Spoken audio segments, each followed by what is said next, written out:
to navigate this, where I'm from, woman, what I do is so different. People don't understand it here.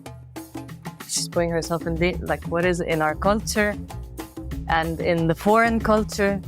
So men here, men there, this beast. It was hard. Welcome to the Afikra podcast. My name is Mikey. Today on the series, we have Egyptian photojournalist Nariman El-Mofty, who for a large part of her career was at the AP and is the winner of not one, but 2 Pulitzer Prize for breaking news. It is a huge honor to have you on the series. Welcome to Afikra. Thank you, Mikey. Thank you.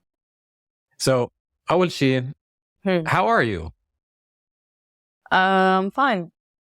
You don't do a lot of these interviews. No. And it must feel weird to be not only not have a camera in front of your face, but also be the subject of a conversation. On a scale of 1 to 10, how uncomfortable is this for you? For me, it's like 7 being the worst. 10 being the worst. Yeah, 10 being like the 7 worst. or 8. Okay. My hands are sweating. Yeah. It's okay. Yeah. So the reason why I asked that question is because you have a really keen eye for observing people, but I wonder if part of the main skill that you need to do your job really well is to not only observe, but also to be unobserved and to actually disappear from people's sight. Do you feel like that is like the key role that you have to do in order to be able to capture stuff? Yeah, of course. It's like the old saying, you have to be a fly on the wall, right? It's not like the elephant in the room, Yeah. You really need to, and that comes with a lot. It comes with making people comfortable with you. A lot goes into it. You can't just be taught these things. There are some instincts, and people are so smart. Wherever they're from, people are very smart and can get a feel of your energy. So that is hard to, it's not in text. Yeah. If you're talkative or not, if you're extroverted, introverted, it doesn't matter. People really feel your energy and feel like either they get so comfortable around you or not. And that's what makes the work great. When people are that comfortable and are fine having you there or don't feel your presence and are natural around you. That's the whole point. It's not cinema, it's not film. But to get to that, that's what fascinated me with all this, to get that all right and not right, but like to have that in a frame, so difficult. Yeah. So, and that's why I love this career. How did you come to photojournalism? Did you come through the second part of that word or the first part of that word? From the journalism or from the photo? From, I think, the photo. But the thing is, when I was really young, my father always had the news on. And the second day of the second Intifada, Muhammad al-Dura, remember that striking video in Gaza? And it was a cameraman. Actually working for France 2. And that day, September 30th was it. And seeing this boy hunched over in a video with his father protecting him, Gamal al-Dura, and both of them being killed in daylight, and the boy being 12 years old. I was 12 years old too. My father, like the news, the TV was just on. So that stayed in my memory. Like till today, September 30th, like I know, I have specific funeral dates or anniversaries of people that I care about. He's on there, It affected me so much. and it was video. It was a cameraman. So this is for people listening. So this was the Palestinian boy and his father who were killed by Israeli snipers, essentially. Exactly. In broad daylight. Yeah, hiding behind. So the father was hunched over the son. Exactly. So that was huge to me. And I'm just seeing this video, and I still don't understand everything about Palestine. I'm young, but it was this footage being repeated on our local media over and over again. It just stayed with me. Yeah. I've seen that footage. It is very unfortunately an iconic piece of footage. And I have to admit, I have never, not once, thought about the person behind the lens. Yeah. When did you think of the person behind the lens? When the first time you saw it, or did you realize, wait a second, there is a human there doing this work? I thought about him. This was lately, actually, like a couple of years ago when I grew up.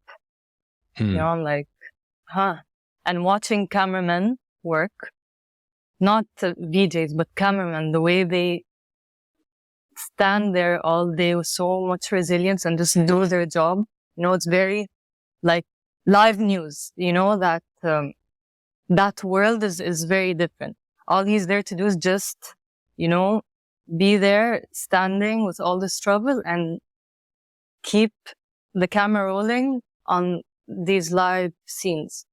So just lately, or like a couple of years ago, going into the industry, I'm like, oh, it's really different. Yeah. Because I felt it and I've seen them and I've worked with them. And so it's very different. Do you feel like your job is to cover, so let me try to say this. I'm trying to think about the best way to describe your job. Is it to cover like the human life during war? Or is there a different way of saying it? I'm trying to think about what you think your job is. So, for me specifically, not like for you specifically. Everything I've done. So it's basically like an umbrella, right? Everyone thinks it might be just one box, but it's like there is news and that's breaking. You just have to go very quickly and do the job super fast. Yeah. That's what's asked. But then for me, I've always had the interests of what happened around the scene, right? And staying longer on projects. And in the wire world, it's not, it's harder to get into that because it's about, as they say, feeding the beast. People don't really want to hear about your opinions about this person and poetry. They want to just see the news. One person said to me once, Jazeera had like a time where there wasn't a lot of news. They had a lot of documentaries. And he said, I just want to see the news. What's going on? So that's a big part of it in the wire world. But for me, I love shifting. Like I have two extremes. I can work very fast, but I can go for years. Yeah. And that's where I'm actually transitioning into like right now, and we'll see how it goes. Yeah. Okay. I want to talk about some of your projects that you've worked on over the last few years. And we'll use them kind of as case studies. I'd love to use them as case studies to not only understand the problems and the situations that you're covering, but also to understand you and your approach to work. I think one of those projects is the one about HIV in Egypt. And this is a topic that was really, really new to me until we had that movie Asma on Afikra. And I was like, I didn't know anything about this. So can I ask you to describe the sort of the situation, and what drew you to the story, and how you approached it? So the story came from sort of a bit of a personal place, because, you know, my father was very ill at the time. So as a family, we were obviously going to hospitals, going to a lot of doctors, the health industry in general in Egypt. So it came to me, sort of through that, looking at health in Egypt. They're thinking a lot about it, you know, and there isn't a lot of reporting at all on that. So AIDS Day actually was coming up. So I was thinking, I'm like, anytime I've heard anything about HIV and AIDS in Egypt is super taboo. No one talks about it in a human way at all. There's an example of a journalist who basically had this investigation, and she had police behind her, and it was like a boat. I don't know if you know it. Okay. No, I don't know it. I've never heard It of was like a boat party of gay people, and she went in and they were arrested and basically taken to trial. So this is the media. Yeah. Okay. But that's sort of a different issue. So with HIV, I was thinking what's going on, and I got really, really interested. And I got into it, and I went to meet a doctor at the fever hospital in Beba, and I had to slowly gain people's trust, because people with HIV here have never been photographed, and it's really big to be on camera. You don't it can be very dangerous for you, actually. So because you're ostracized, people don't want to touch you, people don't want to work with you, it's really bad. You're almost treated like a leper, like as if you're like a leper. Exactly. So I went to the fever hospital, and he introduced me to two people that agreed to come and talk to me. One of them was a woman, one of them was a man. So the woman was so scared. Like, she told me her story, but I put it on the side because she didn't want her story out there. Even though she wears the niqab, she completely refused to have her story published. That's how worried she'd get. But she gave me her story, and that was that, to give context. And the other person, Ahmed, he started talking, you know, and he got, for some reason, we stayed in the room in the hospital, and she left, and he got really comfortable with me, and we had very long conversation. So that's how it happened. I told him if I can please follow him and, you know, talk to him more and try to understand what it's like to live with HIV in Egypt. So he opened up his doors to me, and that was a really big deal. Even at the end, you know, I asked him, I was like, why did you trust me? Yeah. So he said, there are two things that you did. I didn't even realize I did. He's like, first of all, you didn't ask how I got it. And second, you shook my hand. I didn't even think about these things when I met them. But apparently for him, that was huge. And that's why he got very comfortable. So yeah, I used a medium format film camera, and I worked very slowly with him. That type of project, how do you manage the toll it takes on you emotionally? Because if you're sort of slotting it in between the rest of your work over the course of a few months, I'd imagine it's really hard to sort of manage that. Like a year and a half, actually. It was really hard to manage because with AP, this project was part of Magnum Foundation, and I mean, AP told me, because I'm staff, you know, you can do what you want, but it cannot affect your job. So I had to, like, in my weekends, you know, try to switch off the news and all that and just recalibrate, you know, my brain. And it does take a toll, definitely. And it's something, in the wire world, I don't think we talk a lot about, of like switching from like a sports event to a war. It's, to me, it got very difficult at the end. Yeah. You said something earlier. You said, you know, you have to feed the beast, right? Mm. Can you That's describe what they say in the wire world. Yeah. Can you describe who and what that beast is? The beast is the audience, the machine, basically. It's like a factory. But it's violent. It's a violent word. Very. It's Why very, is it so violent? This is the language and the vocab they used in this world and still do use. It's like, go out and shoot it and expose it. You know what I mean? Like, shooting it and getting it. And so it makes sense to feed the beast, you know?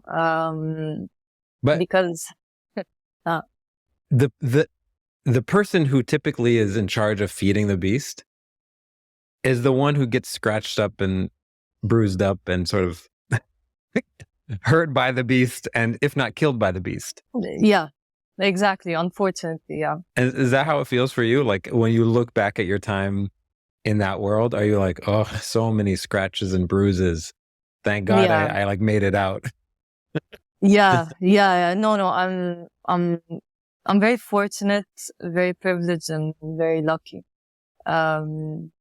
Because it is really difficult, and it's your whole life. Yeah. It's really your whole life. And everything else is in between it. Does that make sense? Yeah.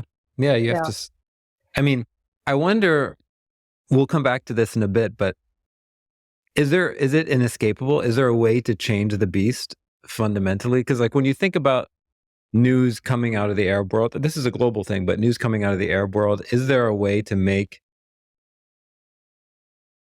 cover news responsibly, but also sustainably, where the people who are writing the stories, covering the news are also not chewed up and spit out and sort of broken because of how intense the process is?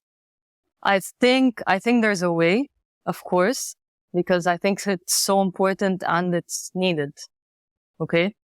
But I think any craft you do, if you're an artist, if you make wood, anything you do so much, you do get hurt by it. If it's not physically, can be meant at some point.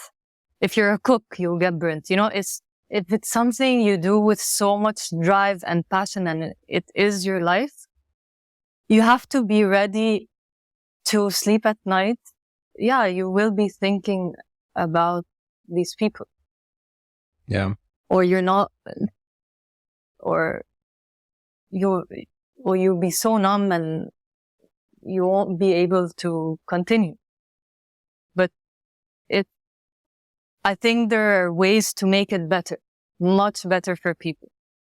But it's a very serious kind of choice, you know? Yeah. And I think you don't understand it till you're in it. But I think people need to explain this more, and be better guides and better mentors. And the conversation of mental health in that world needs to really open up.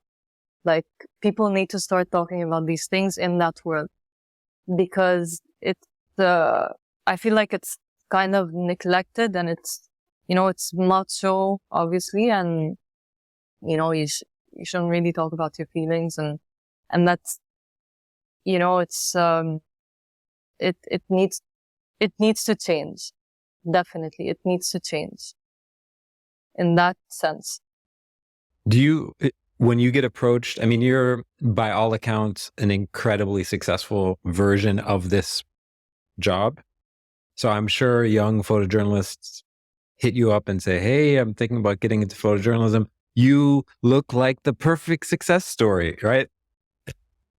What advice do you give them? I mean, they must say to you, look, Nariman, you won 2 Pulitzers. You must be happy all the time. You've totally made it. I want to be like you. What advice do you tell these young photojournalists who say that? Honestly, I think I'm a bit harsh, not very nice, and I wait to see how serious the person is to keep knocking on the door, because it takes a toll on me to give advice. So I'm a bit because I don't want to see another young person like throw away so much and give up so much for something they're not serious about. And telling people's stories is an immense responsibility. Huge. And it's gonna take a toll on you, you know? And I wouldn't like to see that. I don't like to see people with like kind of innocent, wide, curious eyes experience that if they don't need to. Yeah. So I'm very hard on this, and because I wouldn't want that for anyone unless they're really so driven and really want it. So yeah. You have to ask me 10 times before I take it Yeah. seriously. You have to keep coming back. It's like when people used to ask me, do you think I should go to law school? I always would say, definitely not. And if my definitely not can convince you, then akid you should go to law school. Yeah, exactly. So it's kind of the same thing. It's kind of the same thing. It's so funny.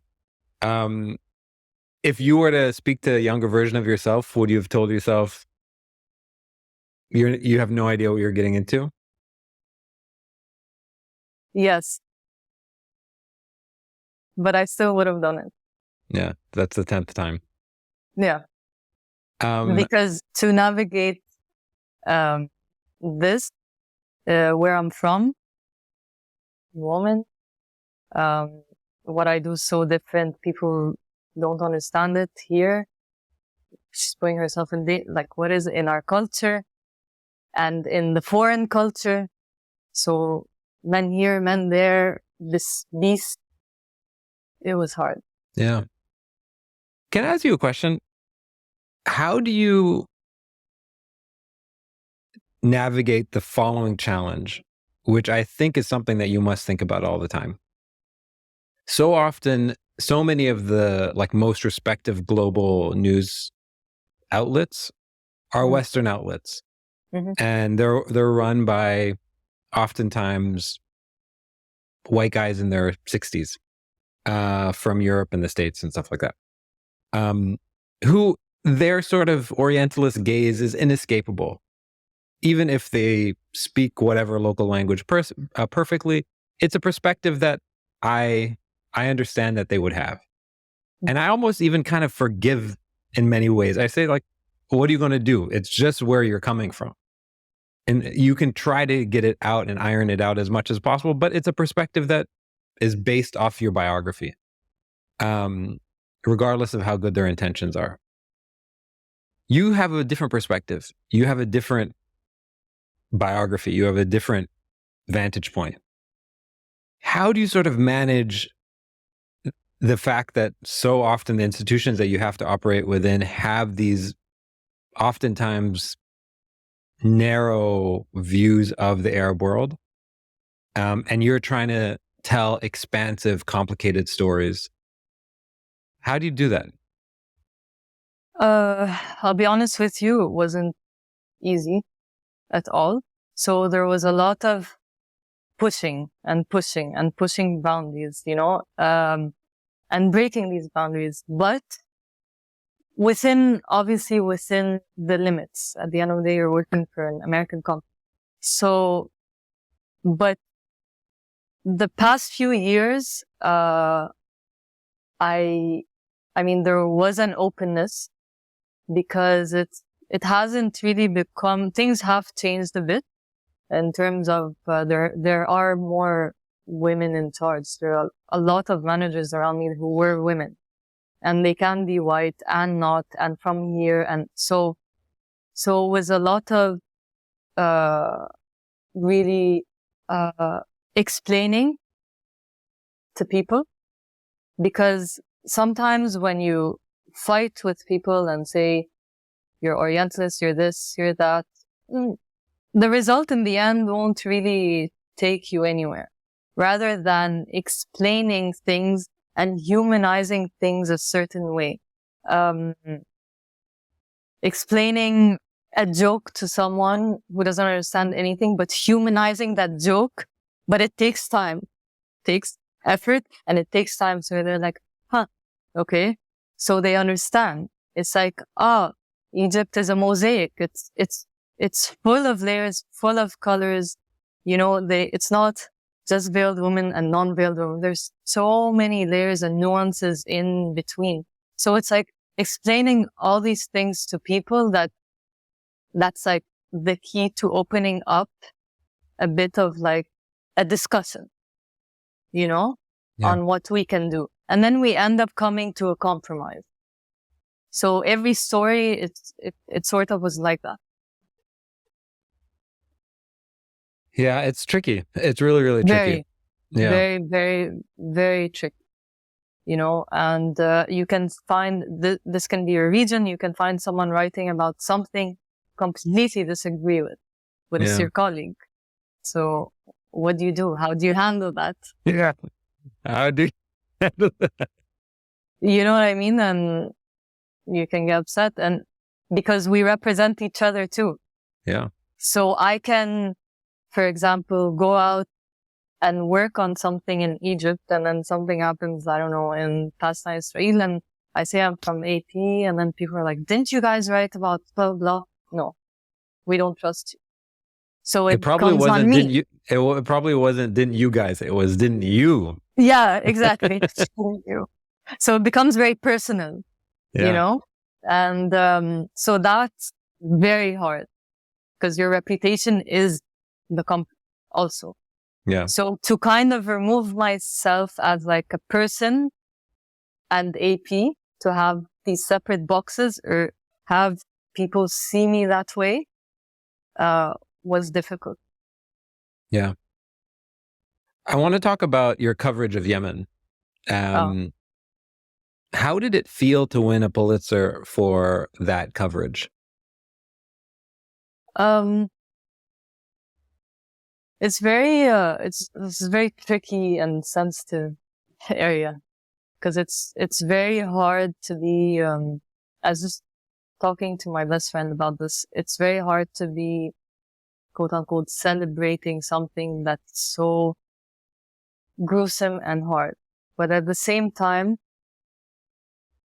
it's a big pat on the back also, for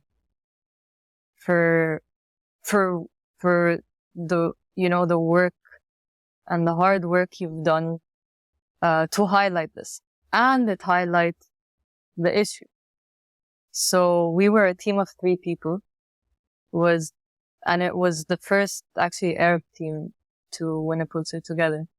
It was me, Maggie Michel, she's an Egyptian investigative correspondent who's with Reuters now actually, and Maad Zikri, he's Yemeni, incredible journalist and video journalist and fixer and a lot of things. So, he didn't get his visa to come and receive the award in the US. That's why I have my picture, with the picture with me and Maggie, and I held up a phone with a live video of him, to make a statement. Yeah. In front of all my bosses and the crowd. It was very, gutsy to do. I didn't plan it. I just called him before going up on stage. and I decided just to hold him up, you know. He literally and got rejected? he literally got rejected. So that's why I made that statement on stage. And he got a standing ovation, you know. So that is obviously focused sort of on him, on the team, but it talks about a lot of things and the issue and highlighting Yemen through our eyes, you know, as Arabs and being from the region. So that in AP was like, you don't see that, like Yeah. a Arab team, 3 people winning this prize for the Yemen story.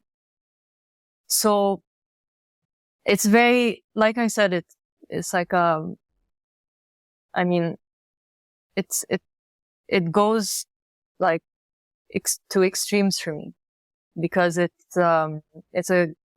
highlighted, but at the same time, it's a huge reminder of what happened to thousands of people, the famine, you know, the famine, which has affected my relationship to food, Maggie's relationship to food. You know, it just, there's so much there. So it's good and it's hard at the same time. What surprised you about the things that you saw, the actual images, once you actually got there? Because you probably walked in with preconceptions of what you were going to see. Yeah. What was surprising once you actually got there? What I was so surprised about in Yemen is really, this is not a cliche, people's kindness in this situation. It's insane.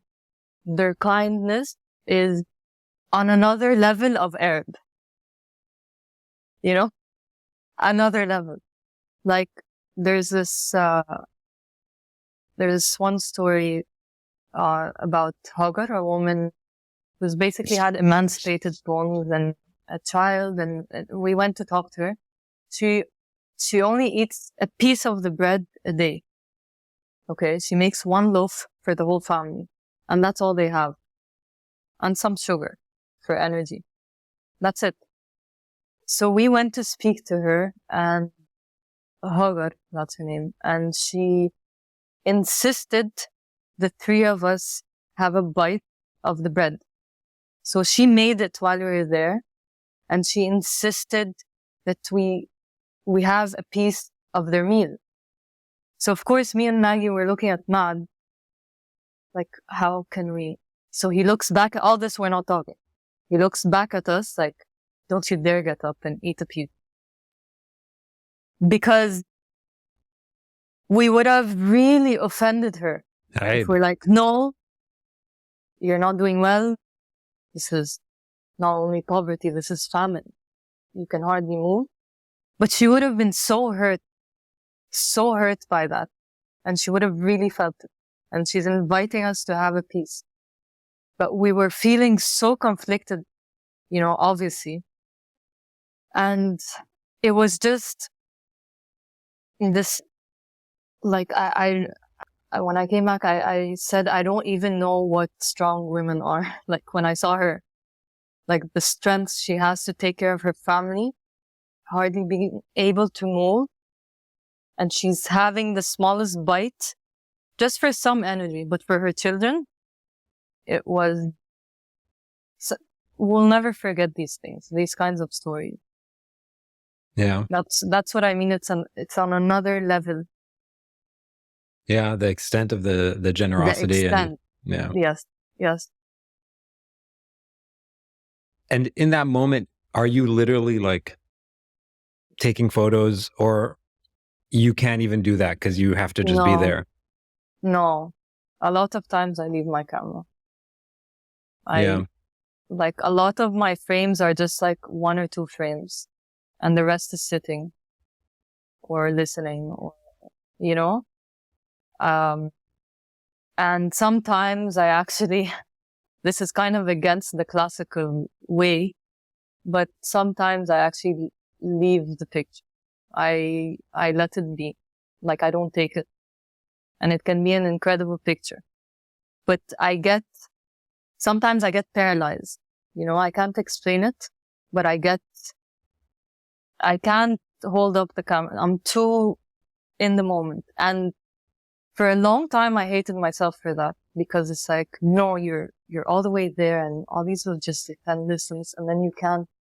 But then I realized that there's so much. Each person has their way, has their approach to things.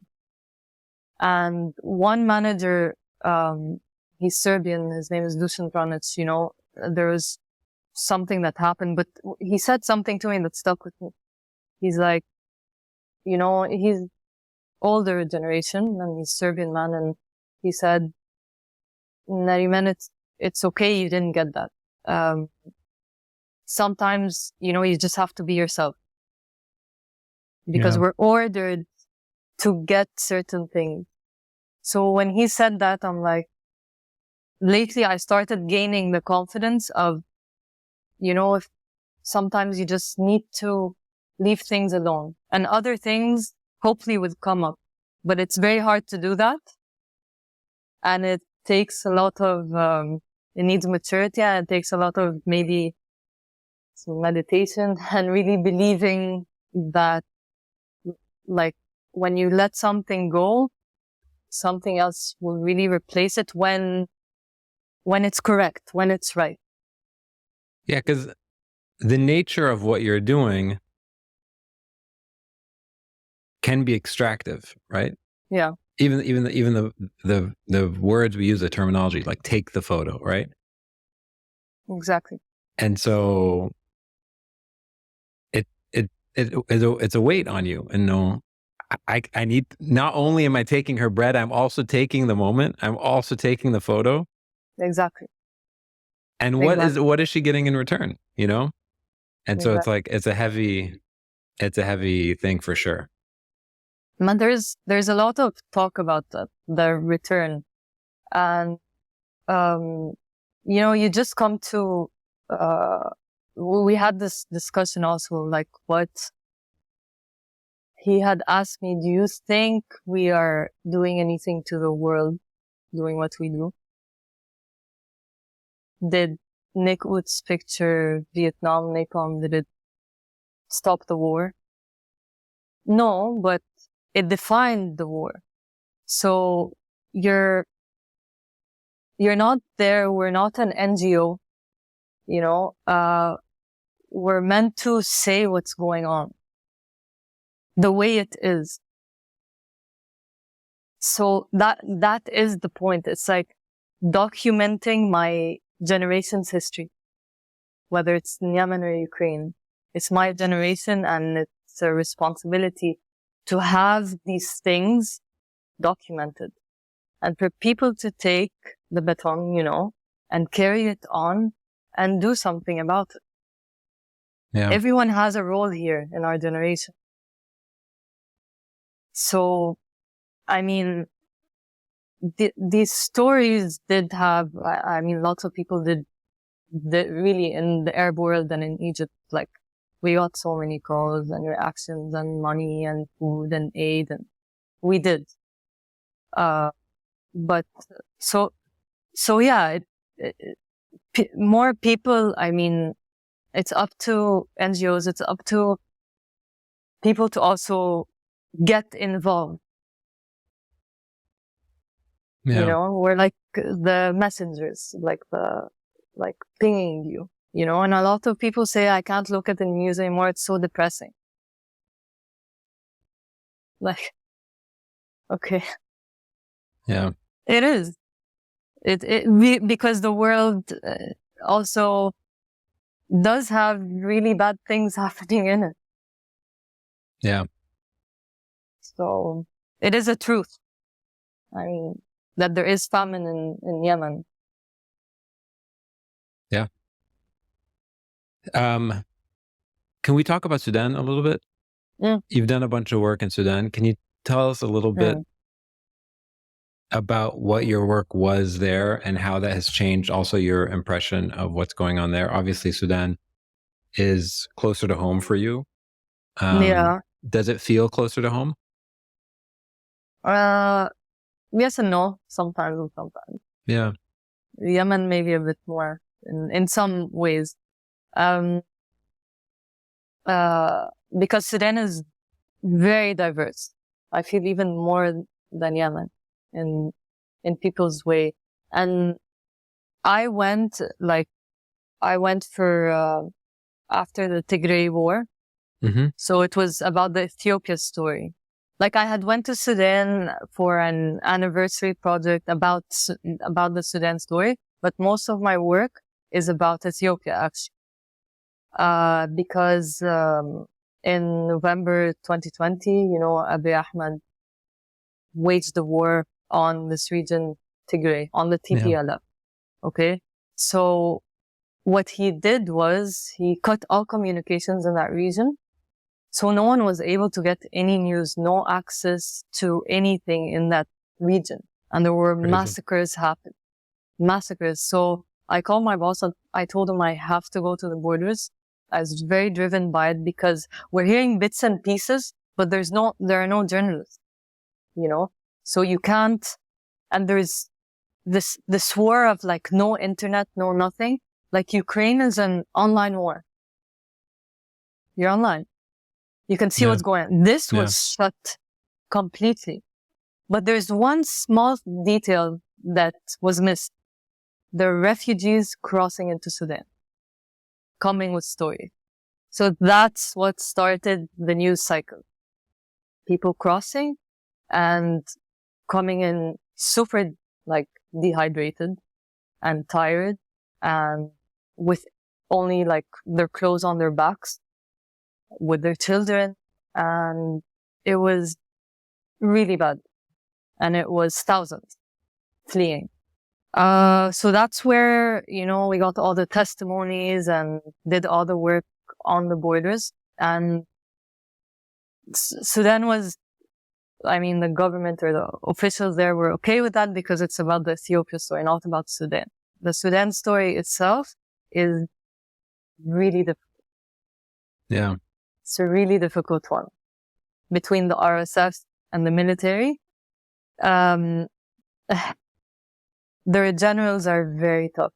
So to get access to tell a story there, you're like right now, it can honestly be a suicide mission. But it's so important, right? Like when you see there's a lack of news, you feel it also. Yeah, it's a vacuum. Exactly. There is a vacuum. Yeah. We don't know what's going on. And with Tigray, I was so driven to go there because the things we're hearing is this is a genocide. The rapes are insane. When you hear about an Eritrean group of soldiers go in, tell a father to rape his daughter or they'll kill him and her, and he doesn't do it. They rape her in front of him and then kill her and then kill him. When you hear stories like that, this kind of stuff needs to go to the ICC. So it's, like Sudan, there's a vacuum. So how do we know what's happening on the ground? Of course, there are citizen journalists, but of course it's not enough. You need a lot of journalists to get there, if possible. Do you feel like, let's use these two stories, the Tigray story and the current RSF government story in Sudan. Mm-hmm. From my little tiny vantage point through afikra, I'm amazed at how little I know and how little our audience knows about these stories. It is shocking, actually. The amount of not even misinformation, just lack of information, absence of information. Do you feel like that is driven by a lack of interest and a lack of compassion in the Arab world for these types of stories, the non-dominant stories? I think it's um, two things. First of all, the governments in these places are different. Unlike Ukraine, for example, you get your accreditation, go ahead. That's it. Words on a paper, and really that's it. And the sides of the war are clear. Yeah. In our region, it's a lot different. With military states, they don't want you to talk. So you have an oppressive, like, we have to also put responsibility on it, not only the white man and the beast and all this, but also on our region, who are not letting us speak, who do not want journalists to exist and say stories, right? So They don't want us to care. They don't want us. They do not want us. So obviously, Egypt, I don't want to get into that, but I don't know where the journalism is. And it's for a reason. I mean, the only thing you can work in our regions, maybe that's why the younger generations are going into documentary photography by default. Also, because, I mean, maybe you can turn the camera on yourself and tell the story that way. There are different ways, but to go on the street and ask people how they're doing, they'll be very scared, first of all. They won't want to talk to you. Like, very, very scared. And you don't even have the rights to it, even if you do it. If you have 2 accreditations in your pocket, your IDs, your press IDs, it doesn't matter. You don't have a paper for this specific street. So there's that. So when you have that and less people work on it, there will be less interest, and there's going to be fatigue. And the way people, I mean, if on the news you're seeing like low resolution videos of Sudan with, people waving their Kalashnikovs and like yelling and screaming all day, obviously you're going to get tired after a while. From seeing that to a human story, there will be some interest. So you also, with the bigger publications or or that gaze, part of your job is to present it to them too. Say, we can do this and this and this to get the interest, to make people see that this is of importance. But it's the way. But when the constant coverage is like fighting, screaming, yelling, low-res videos, it's makes people tired, and people, you can't blame them. People are tired already. Yeah. So that's definitely a huge challenge with our government. Yeah. It's like, as you're talking now, they have a vested interest in making sure that we don't care about each other. We don't care about these stories. Yeah, definitely. And they make you not want to work anymore because it's always so hard. I mean, it's extremely difficult. So you get so nervous walking around the street. Like I pulled back from working here in Egypt for a reason. And because on the street, if I'm walking with my camera, people are looking at my camera as if I'm holding a Kalashnikov. So I felt like I was a criminal, and that affected me a lot. And I don't want people, like, forget the government and authorities. They can handle anything, throw at them. But people I care about, humans on the street, I don't want them looking at me so scared. So Like I felt I was, like I'm gonna like you're the hurt enemy. him. I am the enemy. So I pulled back, and just told myself, let's wait and see, when the time is right, it's gonna come and the approach will be different. Yeah. When is the time going to be right? We'll see. Give me some hope. But there's always a way. There's always a different way. But like first, the Sudan story, that's a very, very tough one. Yeah. Because if you go in with the military, right, they'll want you to take specific images and it's not what you want to do. Yeah. So that's why the journalist is just, it's a tough one. But I think at some point it can be broken. Stories will come up and they'll have to open up for people to tell these stories. It's history. Yeah. What about, stories in sort of like authoritarian regimes that seem stable? I always wonder about these places, places like Jordan, the GCC. Egypt also. Egypt, right? There's an illusion of stability. I mean, Egypt, it's less. There's less of an illusion. Yeah. When you're comparing to the Emirates. Yeah. Yeah, and I wonder how does it? How do people cover those stories? In those places. Jordan, I always think of Jordan as a really good example because the state is so strong there. Yeah. But it's a complicated place and it has really complicated stories. And telling those stories shouldn't be necessarily this threat. Yeah. Yeah. But I wonder how do you do them? How can you actually tell these stories effectively when there's such a strong grasp? I mean, it's a lot of,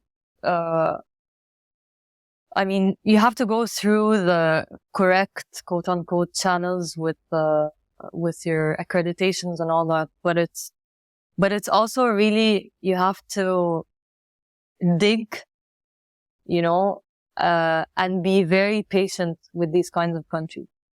Like Maggie Michelle worked in the Emirates and it's so hard, and Saudi Arabia, it's so hard to have people talk. Officials. And when they send a minder with you, do you know what a minder is? A minder is like a person from the government who's just with you all day. To mind their own business? What does mind mean? To mind you. To mind your business. Exactly. To make sure everything's intact. I've never heard that verb in that way. It's so funny. They're literally minding your business. Exactly. They're called the minder. When I was in Saudi Arabia covering the Hajj, we had a minder to make sure, and I was constantly running away from him. And it was easy because I'm the woman in the group. So I can easily go away from him and he'll be with the men. And so I was able to get freer and looser pictures, but he's there to make sure you're on the correct track. So, and the Emirates is like this, and Jordan, I'm not sure. I don't want to say anything out of line, but it is very difficult. Yeah. But like my colleague Maggie, when she worked on an investigation, she was able to get some stuff, but her, it took her maybe a year. You really have to be so patient. So patient. And it's not the officials that will speak to you in the end, of course. It's the people. And getting people to speak, it's one big family. So it's difficult. Yeah. It's difficult. Yeah. What are some of your, before we wrap up, if you were to put together a little portfolio of some of your projects that maybe have had less acclaim, but for you, they hold a special place in your heart. What are some of those projects? Just, I'm trying to give people things to look up that you think, yeah, this means a lot to me, but maybe it's didn't win all these awards. Yeah. I mean, Yemen obviously hit home. And Egypt, Egypt is a sensitive one Why? because it's home, and it's very, very tricky. I think one of the projects that was actually very difficult to do was the demolitions, trying to photograph, as they're demolishing all these neighborhoods, and it's military, so you have to be very careful. Anything like that can really send you to prison. So that definitely won't win awards. But it Is was, these are the demolitions to build New Cairo? yeah, there's a project on specifically the demolitions of a cemetery. And in that cemetery, actually, our family graves are there. So it was, Wow. yeah. So it was very difficult to do. Like, people were digging up, like, bones of their grandparents to move them to another, graveyard to build roads and, highways and, bridges. So yeah, that definitely won't win anything, but it was very challenging to do, without, being, quote unquote, caught or getting in trouble, Yeah. yeah. Is that project for you? So you remember that this happened, so that there's evidence that this happened? Or are you trying to tell people, hey, this is happening? It's both. There's one project that was with work when I was working for AP, but then there's like just other pictures that I keep taking on my own to show the changes of Egypt, the look of Egypt, just as like visual evidence. When you look at like pictures from the 80s of Egypt or the 70s of Egypt, this is what it looks like in 2000, 19 to 23. Yeah. In this era, during this regime, this is how the country looks like. And the projects that they were hoping to do. Yeah. Egypt is tricky for sure. The demolitions, also when you like read about, like the Nubian displacement and just the number of times that this has been done in the last 100 years or 200 years, exactly. I'll just be like, all right, we're destroying this entire part, completely removing it and just completely deleting history, and just be like, all right, this doesn't exist anymore. It doesn't exist anymore, and people can't say a word about it. And they just pick people up and move them to another area and compensate them with money, obviously. But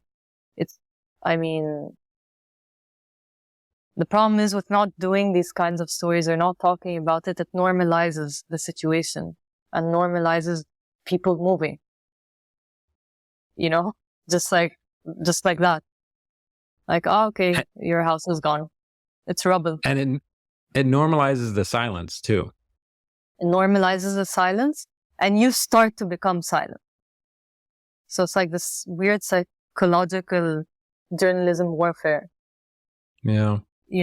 And you start to mind yourself because you get exhausted and you get fatigue also from constantly being harassed or detained, or, it's like you can have this energy, you go out, you're like, oh, okay, I'm going to get this, and this.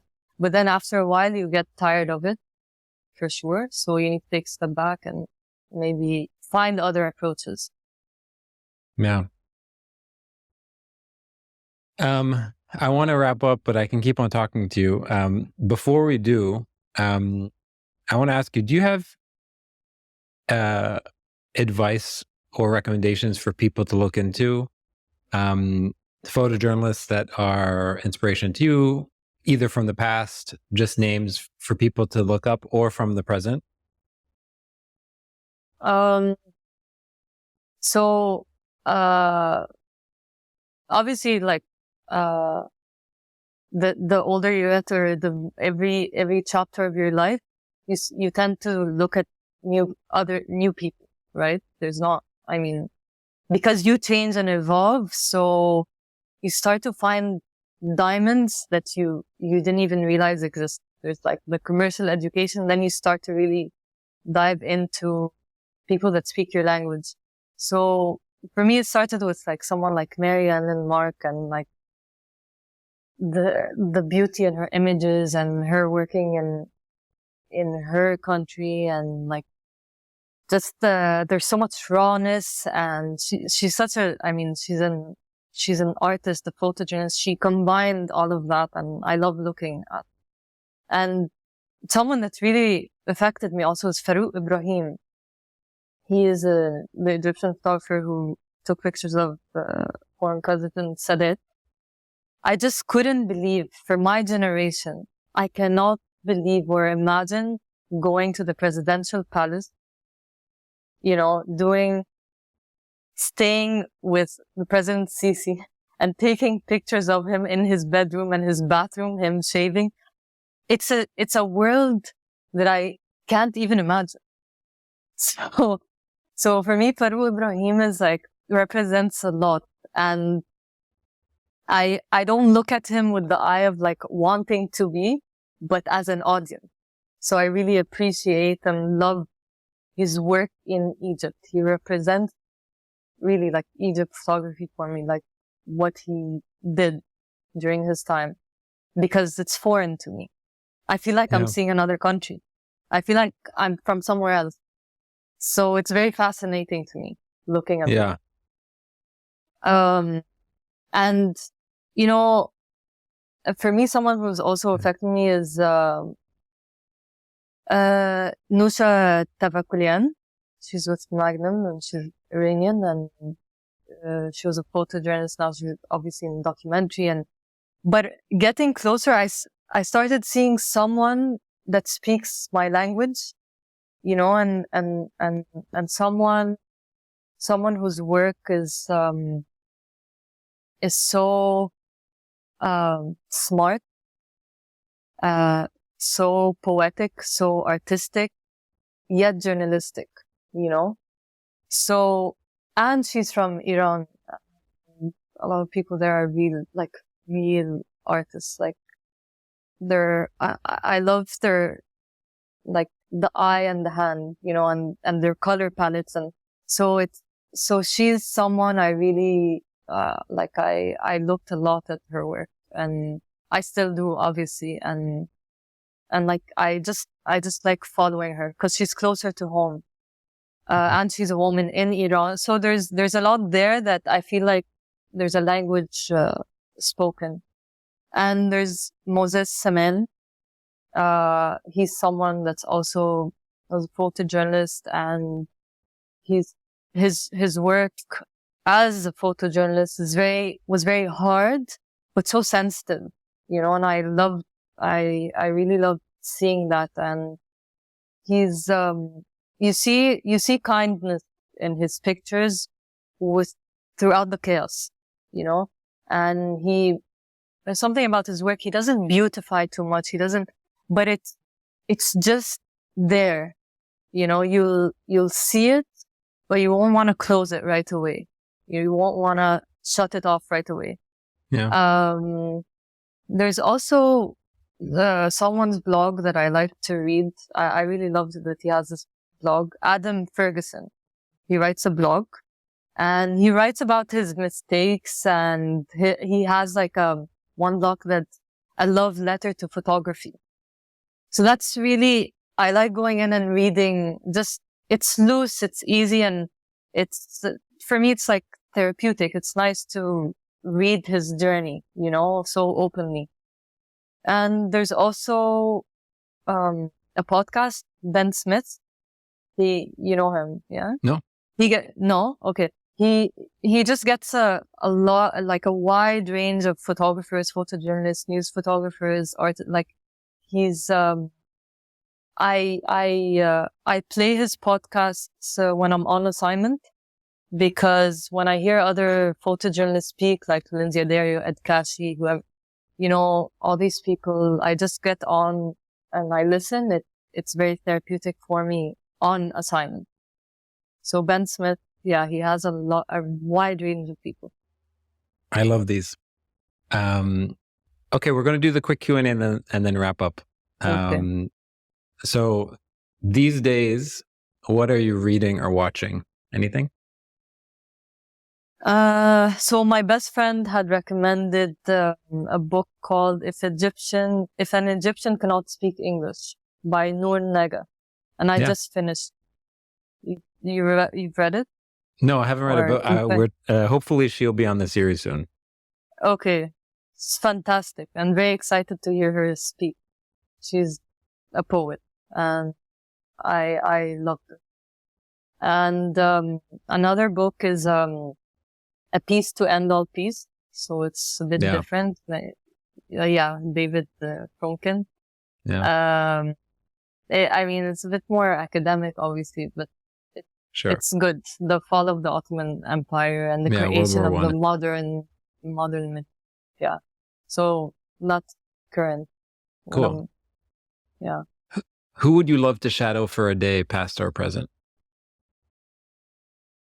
My father. When? Who's not with us anymore, but what decade? What decade? Which decade? I think in the 90s, growing up.